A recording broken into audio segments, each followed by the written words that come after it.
great players don't have to tell people they're great. Yeah, that's true. You let fans do that. You let people debate it on talk radio and podcasts. Players don't have to do that. That we all know you're great. You don't have to tell us.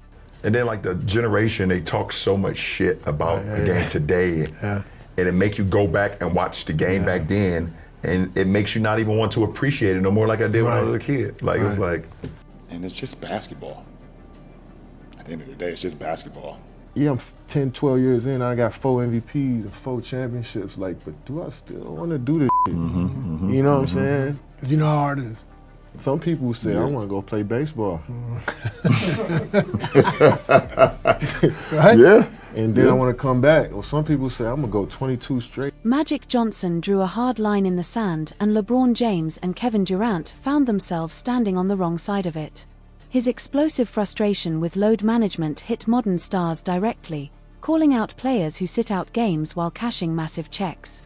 And the timing couldn't have been more combustible, coming right after LeBron and Durant mocked Michael Jordan's legacy on their podcast, casually dismissing the sacrifices the older generation made to build the NBA. Magic isn't just defending the past anymore, he's going after the older mindset generation that's taken over sacrificed today's league.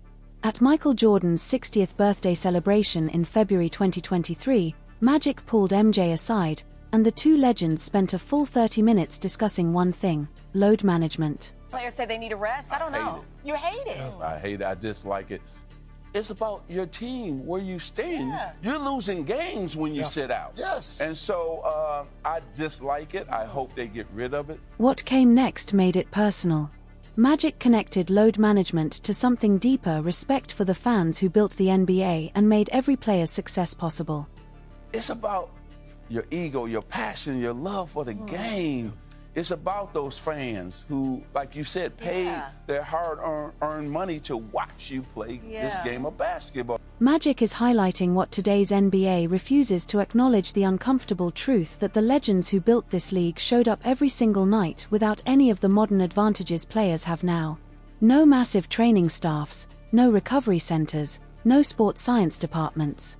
They earned a fraction of today's salaries and still played through everything without complaining. When Magic later ran into Michael Jordan in Europe, the discussion came full circle. And on Byron Scott's Fast Break podcast in March 2025, Magic shared exactly what Jordan told him. I don't know why these guys, because if you look at his record, he almost played every game like 5 or 6 times throughout his career. He didn't miss one game. Then Magic revealed something that perfectly captured the mindset of the old guard: a mentality built on pride, responsibility, and showing up no matter what. We wanted to play in every game. Yeah.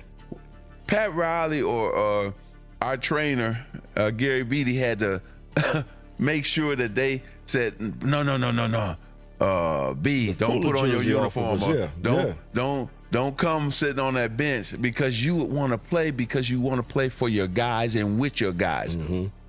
It's a difference now, right? And fans see it, and fans are reacting to low management. They don't get to see their stars. What happened next lit the basketball world on fire. On July 1st, 2025, Kevin Durant joined LeBron James on the Mind the Game podcast, and the two of them took a thinly veiled shot at Michael Jordan without ever saying his name. They're too calculated to be that direct, but the message was unmistakable. Durant kicked it off by talking about longevity and how tough it supposedly is to keep playing year after year. Yeah, I'm 10, 12 years in, I got 4 MVPs and 4 championships, like, but do I still want to do this shit? You know what I'm saying? Because you know how hard it is. Some people say, I want to go play baseball. Right? Yeah. And then I want to come back. Or some people say, I'm going to go 22 straight. LeBron burst into laughter instantly, and the intent was clear. Both he and Durant knew exactly what they were doing, twisting Jordan's retirement into some sort of sign that he quit on the game, while propping up LeBron's longevity as proof of greater toughness or dedication. But Durant's little jab about Jordan going to play baseball completely erases the real story behind 1993, a story that changes everything. Jordan didn't walk away because he was bored. His father was murdered that summer, taken from him during a robbery. James Jordan, the man who pushed Michael toward greatness, was suddenly gone. So at the height of his powers, Jordan stepped away to honor his father's memory and chase the dream they had shared together. That's the truth Durant ignored when Durant casually tosses out, "Some people play baseball," and LeBron laughs right along with him. It's not just ignorance, it's disrespect. They turned one of the most painful chapters of Jordan's life into a punchline for podcast entertainment. And the basketball world didn't let it slide. Stacey King, a 3-time champion alongside Jordan, clapped back immediately, and he didn't hold back. Great players don't have to tell people they're great. Yeah, You that's true. let fans do that. You let people debate it on talk radio and podcasts. That's why I say it's a Cry Me a River podcast, because you're crying and moaning. He didn't hold back for a second. He flat out dubbed it the Cry Me a River podcast. And then he hit them with a brutal reality check. LeBron James has played a full 82-game season only once in his entire career. Just one time. Meanwhile, Michael Jordan did it 9 times without a single complaint. Nd Kwame Brown? He took it even further. His response wasn't just criticism, it was a full-on teardown, going straight at the heart of the argument with zero filters. But so let's see what Kevin Durant said right here, man. I think this was the stupidest shit. I just think he should have did a little more research, and I think that was distasteful, because now MJ and his family, I think Kevin Durant should apologize for this, to be honest with you.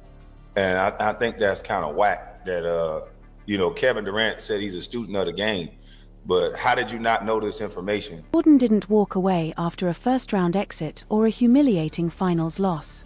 His retirement came after winning his 3rd straight championship, the ultimate peak of the sport. He achieved something Magic Johnson never did, Larry Bird never did, and Isaiah Thomas never did, a three-peat. And he did it while carrying the grief of his father's murder. Meanwhile, Durant and LeBron have a long, well-documented pattern of disrespecting the legends who paved the way. This isn't new. Back in January 2021, after receiving criticism from former players, Durant fired back on Instagram with a blunt message: "The old heads need to go enjoy retirement." LeBron echoed that same energy and took it even further on his podcast in May 2025, making it clear that he feels the new era no longer owes anything to the ones who came before. And I loved it growing up. I mean, shit. They just, the older generation, they make you not want to love the game that I grew up watching. Right. Seeing, Charles Barkley play in Phoenix, like take his talents to Phoenix and help them get to the finals was like so fucking dope. And then like the generation, they talk so much shit about the game today. Yeah. And it make you go back and watch the game back then. And it makes you not even want to appreciate it no more like I did when I was a kid. Like, it was like... That attitude perfectly sums up today's era. Modern players brushing off the very legends who built the league, labeling them bitter old heads just because they dare to point out that stars don't want to play anymore. Durant only doubled down on the disrespect in April 2023, casually dismissing the physicality of the 80s and 90s as if the toughest era in basketball history was some kind of myth. A lot of that 90s film, 80s stuff, and they play physical, but I just think they got away with a lot of flagrant fouls, and I think that's why they call their era more physical than ours. Magic's career backs up every word he says about playing through anything. Across 13 seasons, he suited up for 906 regular season games before his career was cut short at age 32, not because of load management, not because he needed rest days, but because of his HIV diagnosis. Outside of 1988, when a torn knee cartilage limited him to 37 games, Magic was one of the most durable superstars the league has ever seen. His 1986-87 MVP season says it all, 80 games played. And when Magic was healthy, he averaged 74 games per season with the Lakers, while logging 36.7 minutes per game in the regular season and nearly 40 minutes per game in the playoffs. He wasn't pacing himself. He wasn't managing his workload. He was carrying a franchise every night. Compare that to today, and the gap becomes impossible to ignore. LeBron James has played 182-game season in his entire career, just one. Kawhi Leonard has missed 298 regular season games since entering the league and hasn't played both ends of a back-to-back since April 2017. In 2024, not a single NBA All-Star played all 82 games. And the money? That's where the contrast becomes brutal. Magic Johnson made around $40 million total in his entire NBA career, with his peak salary barely touching $3 million. Meanwhile, LeBron James makes over $55 million a year, just in NBA salary. Adjusted for inflation, Magic's lifetime earnings equal roughly what some of today's stars make in 2 seasons. LeBron has earned about 13 times Magic's total NBA income. Magic addressed this gap head-on when he talked about respecting the fans. It's about those fans who pay their hard-earned money to watch you play this game of basketball, and then we're getting paid to play something that we love. Charles Barkley put it even more bluntly as only Barkley can. Couldn't believe that an NBA player could make $1 million. And now these guys are so lucky and blessed, and they can't play basketball 3 or 4 days a week. Barkley followed that up with a point that cuts even deeper when you stop and think about it. It ain't like we're working in a steel mill, brother. There are people in steel mills every day. I'm pretty sure they're tired too. But they show up to work every single day. And then came the final hammer. Michael Jordan addressed load management himself in October 2025, and his stance couldn't have been clearer. It shouldn't be needed, first and foremost. I never wanted to miss a game because it was an opportunity to prove.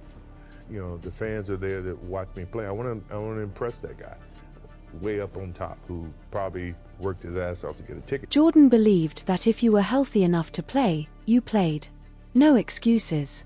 No shortcuts. That mindset, duty, respect, and proving yourself every single night defined his entire career. Magic shares that exact philosophy, and has been vocal about it on FS1's Speak in December 2024.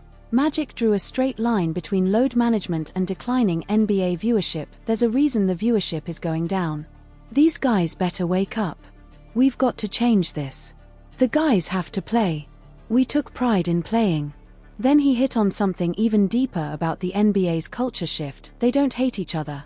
I hated Larry and every Celtic. The Celtics and Lakers hated each other. It made for great TV. And when you look at who's taking shots at Jordan and the older generation, the irony becomes impossible to ignore. Kevin Durant. He joined the very team that eliminated him in the 2016 playoffs, the 73-win Warriors loaded with Steph, Clay, and Draymond. To this day, many consider it the weakest move in NBA history. Since then, he's bailed on Brooklyn and fled to Phoenix when things got tough. Yet his mocking Jordan's retirements, LeBron isn't much different. He left Cleveland the moment adversity hit, then jumped ship from Miami when the Heat declined. After Cleveland fell apart again, he headed to Los Angeles. Every time the challenge got difficult, he found a new exit. Meanwhile, Magic Johnson won 5 championships, reached 9 finals, and grabbed 3 MVPs without ever asking for rest days or whining about his workload. And it got so bad the NBA had to introduce the 65-game rule in 2023-24, forcing players to appear in at least 65 games just to qualify for major awards. Think about that. The league had to make a rule requiring its own stars to show up. Magic Johnson didn't just call out Durant and LeBron. Here exposed the mentality that's dragging the modern game down. Magic, Jordan, Bird, Isaiah, they didn't skip games, they didn't insult their predecessors, and they didn't hide from competition. They respected the fans, honored the game, and played every night like it mattered. If you agree with Magic about load management, hit that like button. If you think today's stars need to start respecting the legends who built this league, drop a comment below. And make sure you subscribe because this generational battle, it's nowhere near finished.